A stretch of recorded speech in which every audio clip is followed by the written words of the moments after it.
Shweta Singh, department of economics, Patna college, Patna. Topic of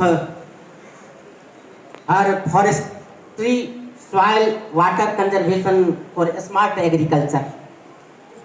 third invited lecture will be delivered by Dr. Vinay Kumar Pathak, HOD Economics, RNAAR College, Samastipur, Lalita Narayan Mithila University, Darbhanga. And the last is my colleague, Dr. Panchanand Mishra, Department of Botany, BN Mandal University, Madhepura.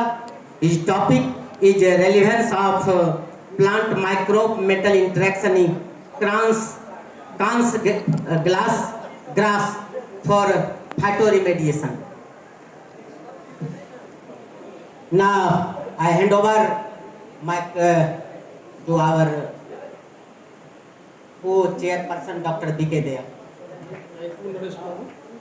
First of all, I extend my congratulations to all of the audience for gathering here. And before start of this session, I also greet all the audience in this pandal. So, first of all, the speaker is Dr. Sanjay Kumar, Department of Geology, from Kamla Nehru Institute of Physical and Social Sciences, Sultanpur, Uttar Pradesh. Dr. Sanjay Kumar, come to the dash and start your speech.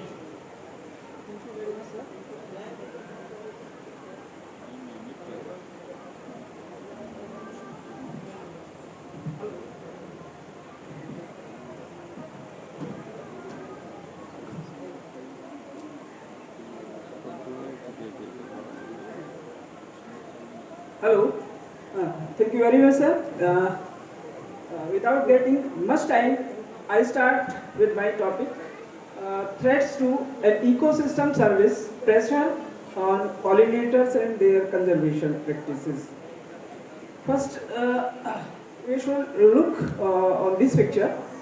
Here we can see different components of ecosystem, biotic as well as abiotic components. Every component of ecosystem have a specific role. Microbes, plants, other animals, every component have specific ecological roles, and they are serving honestly, except human being. हमें यहाँ पर सोचने की बात है कि human, जैसे हर किसी ऑर्गेनिज्म का अपना इकोलॉजिकल रोल है, ह्यूमन बीइंग का क्या इकोलॉजिकल रोल है और क्या ऑनेस्टली हम उसको प्ले कर रहे हैं या नहीं कर रहे हैं, तो ये क्वेश्चन मार्क है, इसको हमें सोचने की ज़रूरत है। उससे पहले जैसे एक होता है सुप्रीम पोजीशन, है ना, सुपीरियरिटी, सुप्रीम पोजीशन की हम बात करें तो वो ह्यूमन बीइंग के साथ एक निगेटिव चीज़ें हैं कि वो सोसाइटी में लगी है उसके साथ में, या नेचर में अगर उसको सुप्रीम पोजीशन मिली है, उसकी दो चीज़ें हो सकती है या होनी चाहिए इम्पोर्टेंट एस्पेक्ट्स जो हैं। एक उसका जो इम्पोर्टेंट एस्पेक्ट है रेस्पॉन्सिबिलिटी।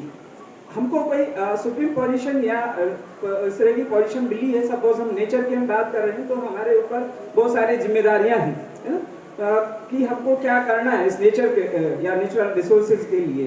दूसरा बेनिफिट्स है, तो हम क्या करते हैं हमेशा उसके जो उससे मिलने वाले उस पोजीशन से हमको बेनिफिट्स है, हम उसको देखते हैं, तो हमारी रिस्पॉन्सिबिलिटीज है हमको एक तरह से इग्नोर करते हैं।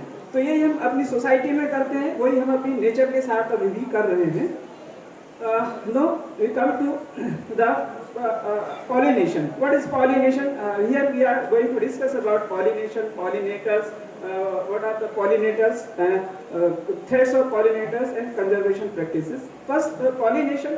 Pollination, as you all know, the biological process of transfer of pollen grains from male part to female part of plant.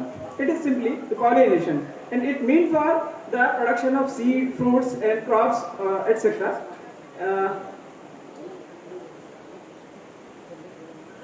These are some important pollinators like bees, wasps, butterflies, moths, reptilians, some reptilians, birds, even mammals, bats including.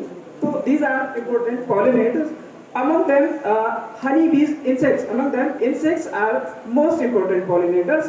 Among insects, honeybee especially, account for more than 80% of pollination. What is the role of pollinators in nature?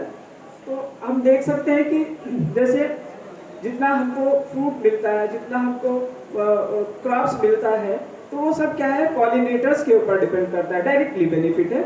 इसके अलग जो ecological values हैं pollinators के, हम देख सकते हैं कि एयर को क्लीन करता है। जैसे हमने बताया कि survival of plants, specially flowering plants, depend upon the pollinators.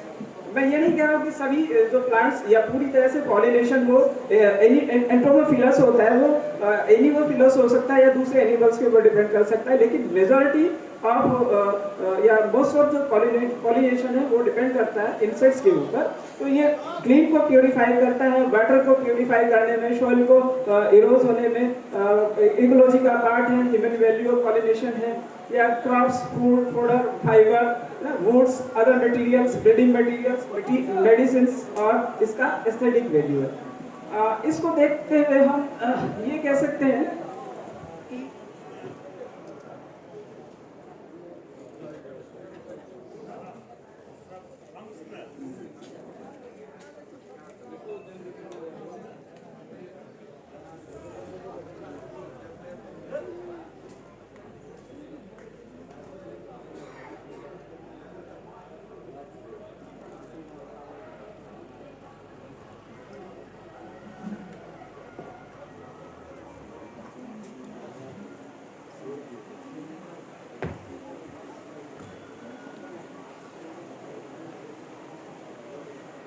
Pollinators में अगर इसको रिमूव कर दिया जाए अर्थ से, तो अप्रोक्स 5 इयर्स के लिए लाइफ का एग्जिस्टेंस है।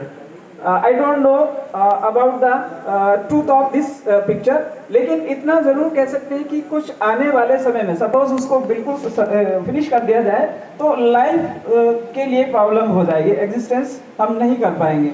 तो ये है। इसके बाद में कुछ इम्पोर्टेंट थ्रेड्स हैं, मेजर थ्रेड्स हैं जिसको हम डिस्कस करेंगे यहाँ पर पॉलिनेटर्स या स्पेशली हनी बी या इंसेक्ट्स के लिए क्या है।